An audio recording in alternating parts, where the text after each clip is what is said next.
this century is that some of the Orthodox living in what we would call the Western world, almost exclusively in North America, began during the time between the First World Wars primarily, when there was a desire among the Orthodox here who for the most part lived in what would be called ethnic neighborhoods, ethnic ghettos with ethnic churches. There was a desire among a number of the Orthodox to do what they would call Americanizing themselves.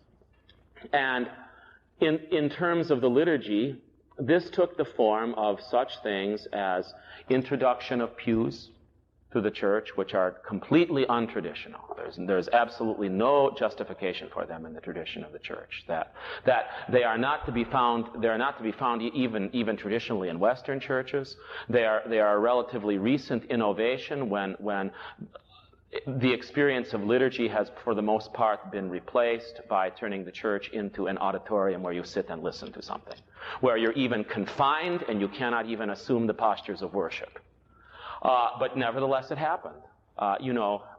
Probably in the United States, I would estimate that 3/4 of Orthodox churches have pews. And by the way, I would describe our church, even though we have some in the sides, as a church without pews, because for the most part we're not. But I mean pews arranged like a contemporary Western church, rows of pews, with some where if you want to stand and in the traditional posture, you sometimes have a battle because there's nowhere to do it.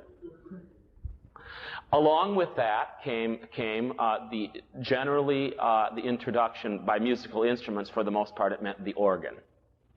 So that you'll find in some Orthodox churches that the singing, even if it continues to be the traditional chants of the church, it's accompanied by organ music.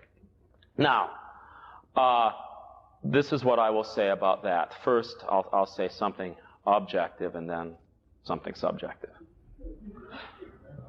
Objectively, we can say that this is not part of the tradition of the church.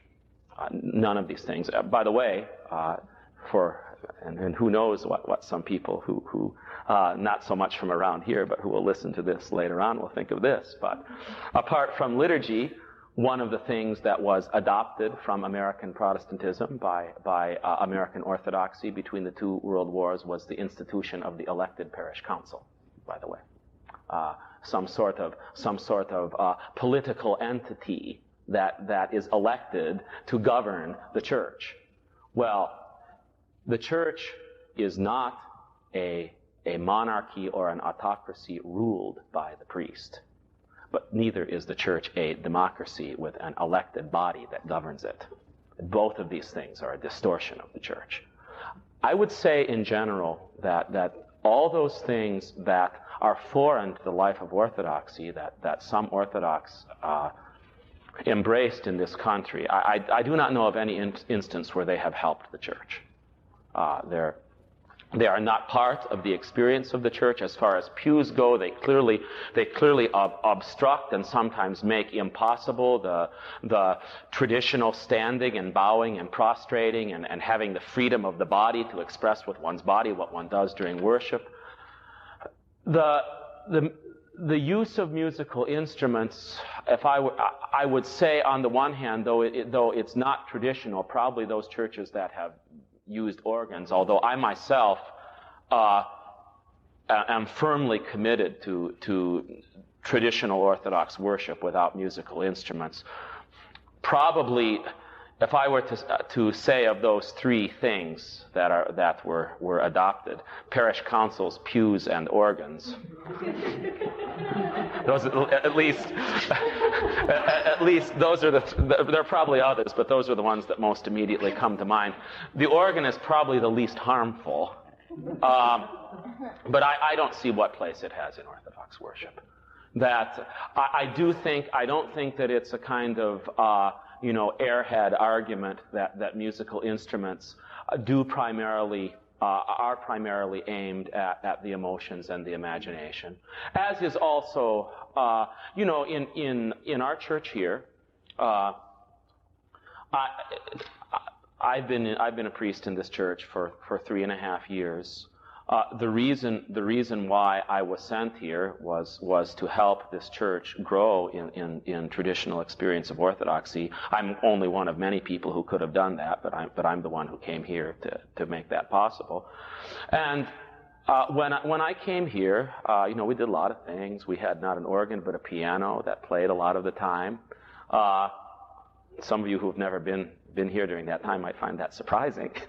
But especially by the time I came here, for the most part, a lot of traditional Orthodox music was being used. But at certain portions of the liturgy, especially at communion time, and there's a lot of time there. It takes a long time in the church as large as this for the people to receive communion. That was the time for kind of bringing up the golden oldies and golden favorites from people's various pasts.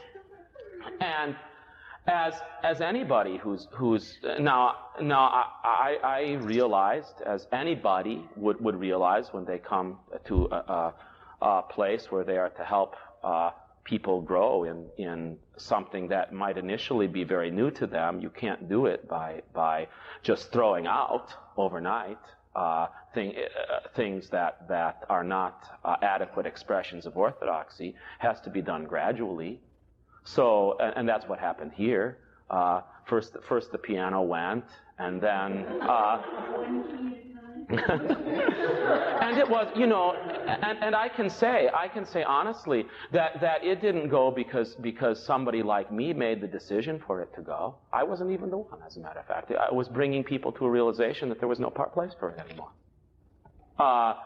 And then there was also there were certain things that were sung, even musical instruments aside, some expressions of what would be called contemporary Christian music, or even not so contemporary, certain hymns that cannot be said to belong to the liturgical experience of the church. That, there's songs that refer primarily to the emotions and the imagination. Now, you notice that none of the things we sing in church do that.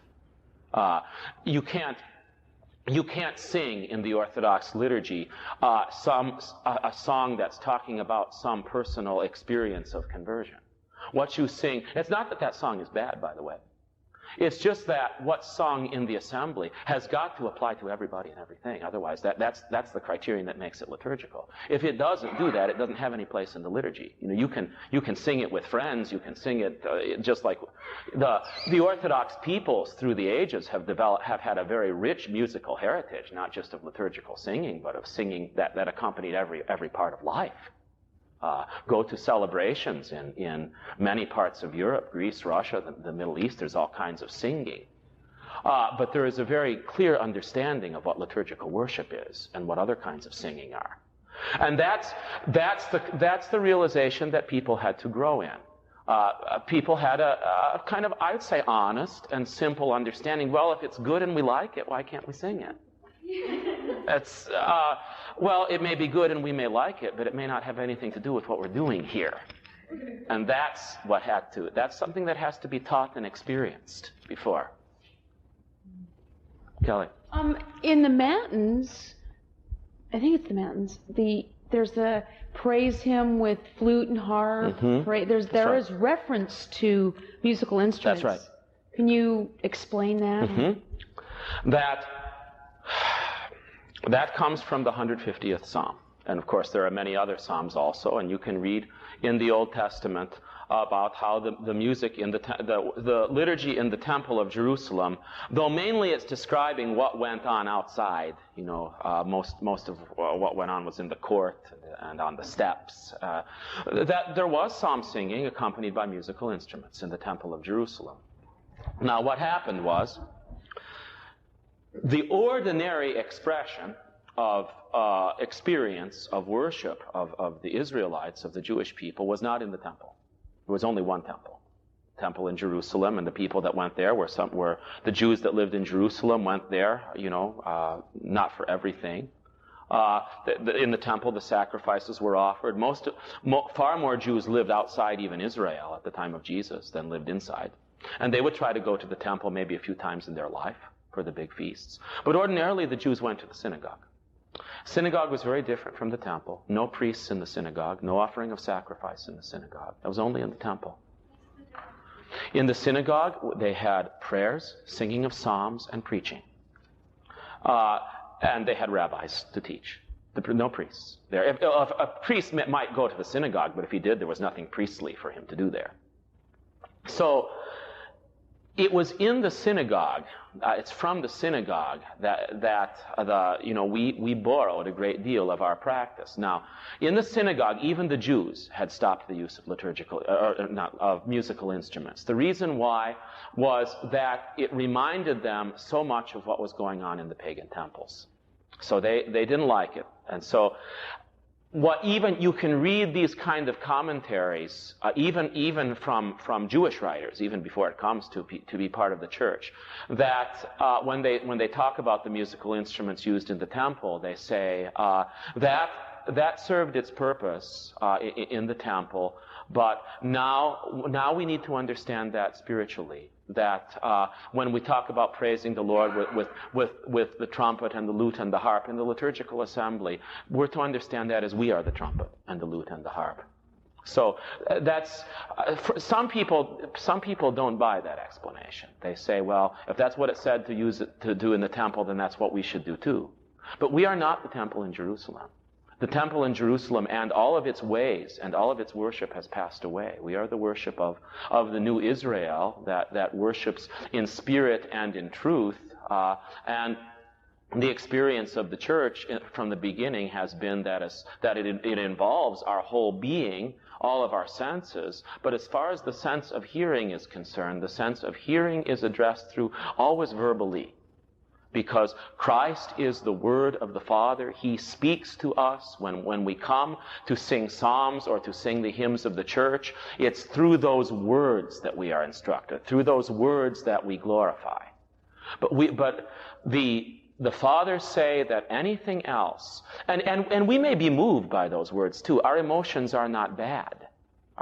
However, the fathers teach very wisely that the emotional part of us, whether it's worship or in any other part of life, must never be the thing that we are ruled by, governed by. The feelings are too easily influenced by other things, especially by our passions, by our emotions. They need to be kept on a leash. So we would say liturgically that the leash that keeps our feelings in their place is that when we hear the Word. That would, I think, be at least fairly accurate expression of the mind of the church about that through the ages. So I think that those churches that for one reason or another, either because they a generation ago started to do things they thought were American, or whether they're groups of converts that still have practices from their past, I think that they should wean themselves out of it and grow in the traditional experience of the church. So, Father David, if we were transported to Russia or Greece, other than the language barrier, we would be able to enjoy and participate in a liturgy. Sure, yeah. Even if you went to a church in this country that doesn't use the English language, you see that it's the same liturgy being celebrated. Now, every church has its own little variations, but it's always within the same basic pattern. Sure. In fact, by the way, I was saying this on Sunday when I was visiting with Brian and Anne-Marie. Ordinarily, we say, it's just a matter of common sense, that it's good for us to be stable in where we go to church. That's why we have our parish church, and ordinarily that's, we attend the services in our parish church. But for people who are new in the faith, I don't think it's a bad thing to once in a while visit another Orthodox church. It's good just to see other Orthodox expressions. I wouldn't make a regular habit of it, But once in a while, especially maybe when there's something special going on in another parish, like the patronal feast day of another church, or some special speaker is coming to visit another church, or there's something special going on, I think it's a good thing. We want to be faithful to our local church, but we don't want to be congregationalistic about it.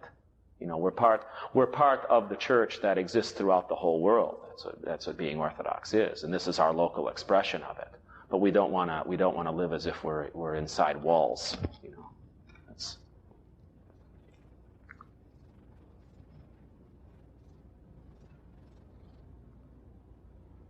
Okay. Let's have a blessing.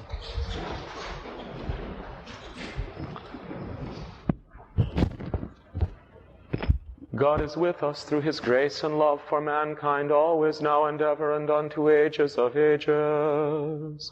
Amen.